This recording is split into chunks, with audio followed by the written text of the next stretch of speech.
Она попала в его сети крепко. Вот тогда начинается самое интересное. Просто вы потеряете свое здоровье, потеряете свои финансы. Я уже могу написать, наверное, не одну книгу о жизни в Египте. Не сломали себе жизнь, не испортили себе здоровье. У них есть график прилета женщин. Дорогие друзья, всем привет! Сегодня я с очаровательной девушкой, которую зовут Анна. Она в Египет ездит уже давно, да? С 2010 года. С 2010 года, то есть уже 12 лет почти что, да? И вот я хочу, чтобы она вам рассказала какую-то историю из жизни там своих друзей. Я уверена, что вам будет интересно. Ну, когда я первый раз приехала в Египет, это был 2010 год, декабрь месяц, конечно, я сразу влюбилась в эту страну. Удивительный климат, море. Самое лучшее море. Я работаю в туризме, поэтому у меня есть чем сравнить. И я посетила много стран, и как бы Египет для себя выбрала на первом месте. Море лечит. Могу сказать, что диагноз, так скажем, неутешительный был. И вот благодаря этому морю я встала на ноги. Вот. Это самый, конечно, большой плюс этой страны. Здесь удивительный народ. Позитивный, улыбчивый. Идешь по улице вечером, тебе делают комплименты. Правда это, неправда, но мы же женщины, нам хочется в это верить, поэтому мы сразу как-то окрыляемся, как-то чувствуем себя моложе, красивее. Поэтому, ну знаете, это обманчиво. На первый взгляд, когда приезжают туристки, удивительный Египет, и хочется, конечно, нам, женщинам, да, верить в лучшее, верить в сказку, верить, какие мы хорошие, потому что там, в холодной России, немногие из нас, я уверена, ощущают такое отношение к себе противоположного пола. Я помню счетные мгновения передо мной являлись, как мимолетные видения, как день чести красоты. Вау! Но вы же понимаете, да, у них это работа. Им нужно как-то завлечь туристов, поэтому они вам наговорят очень-очень много красивых слов, от которых будет кружиться голова. Я знаю множество примеров отношений с египтянами. Среди своих близких подруг, которые мне рассказывали, из 1000 пар остается всего лишь одна пара. Вот задумайтесь над этим. А предлагают свою любовь здесь, ну, всем, независимо от возраста, независимо от внешности, от какого-то статуса. То есть любовь вы здесь найдете на каждом шагу. Просто не нужно слепо верить в эту любовь. Они будут добиваться, и они добьются в итоге, и подсадят вас на себя, на свою любовь, да. И когда увидят, что вы клюнули, то есть женщина все, запала на этого мужчину, она попала в его сети крепко. Вот тогда начинается самое интересное. Он будет вами манипулировать разными способами. То есть тут и денежный вопрос, тут и ты не такая хозяйка, тут и начинается вопрос, родственники примут, не примут. Потом, как откуда ни возьмись, у них начинаются, значит, появляться другие семьи в других городах, там множество детей, которым нужно платить за обучение, там, на лечение, на одежду, да. Поэтому прежде чем соглашаться на близкие отношения, нужно очень хорошо подумать, а потянете ли вы эту непосильную ношу. Поверьте, это непосильная ноша для нас. Я знаю также много примеров, которые порядочные женщины имели хорошую, достойную работу, уважение в обществе, да, и они, приехав сюда и встретив вот такую египетскую любовь, то есть они разрушили себя полностью изнутри.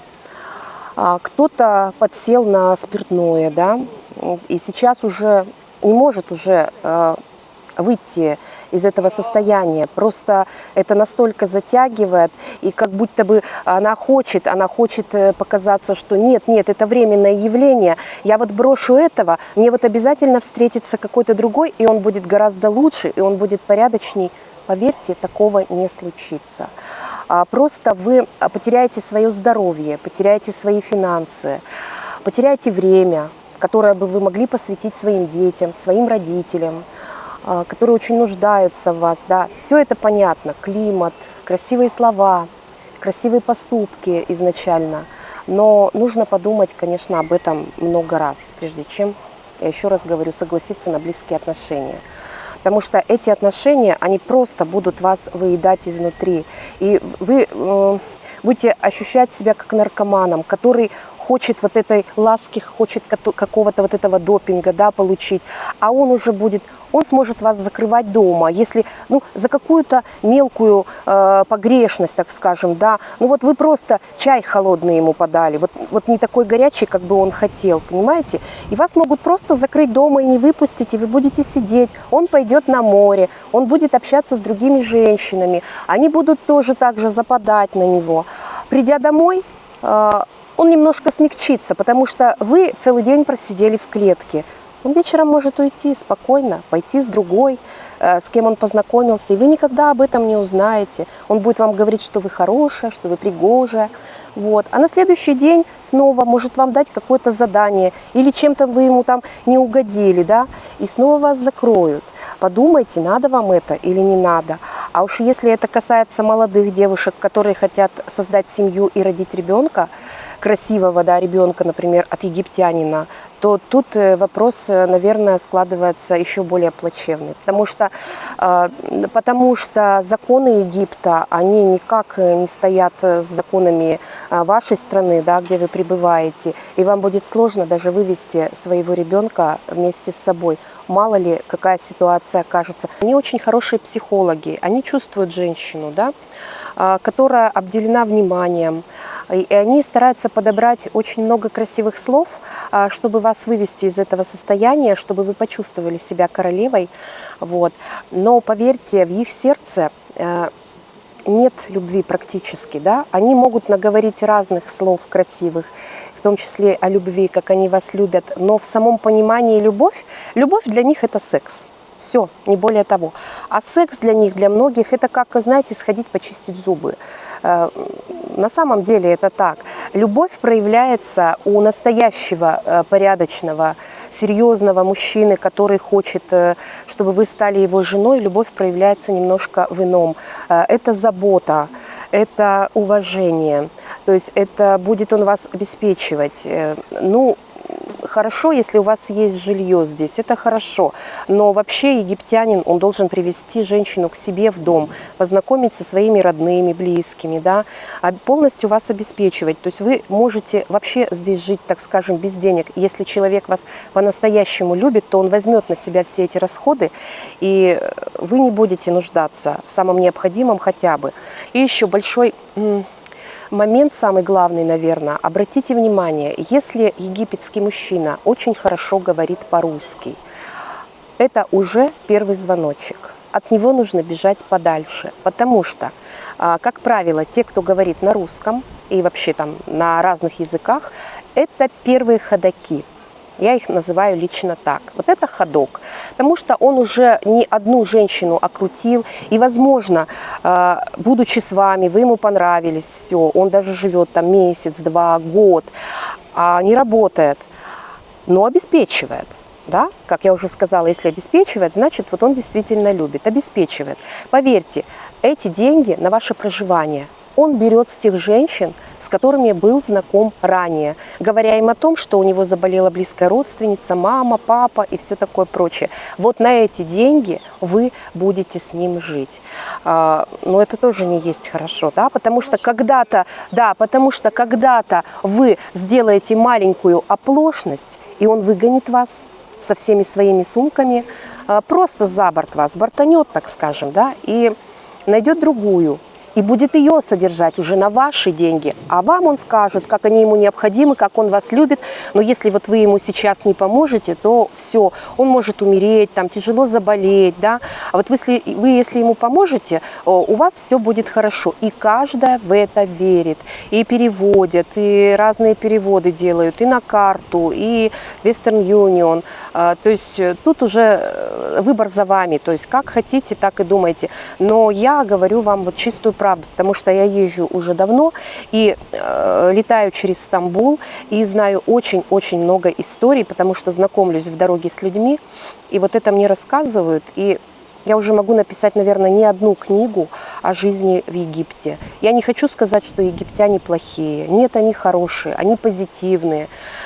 Даже у них нет за душой ни копейки. Они купили эту лепешку с огурцом, и они уже рады жизни. Это нам нужно поучиться от них этому.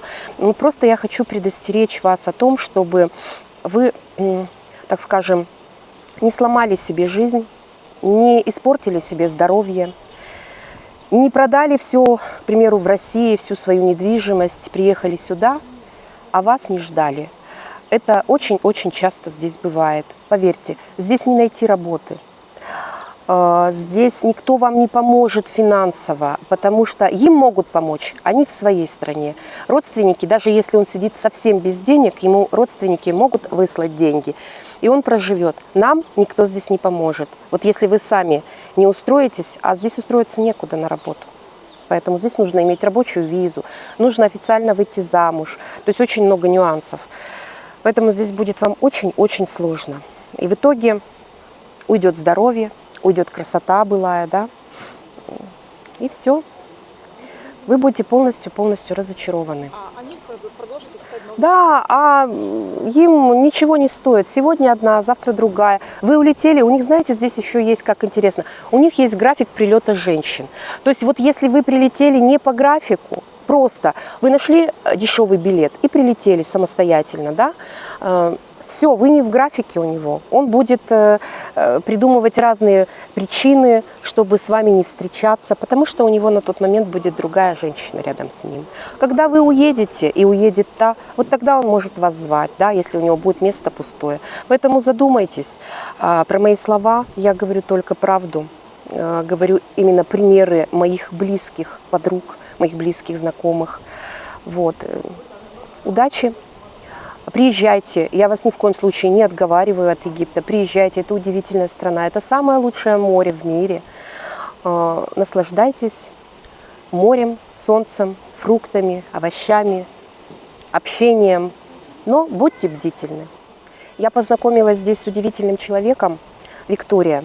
Она ведет свой YouTube-канал, и она много может вам оповестить о жизни в Египте, о жизни в Хургаде. Подписывайтесь на ее канал и получайте удовольствие от просмотров видео.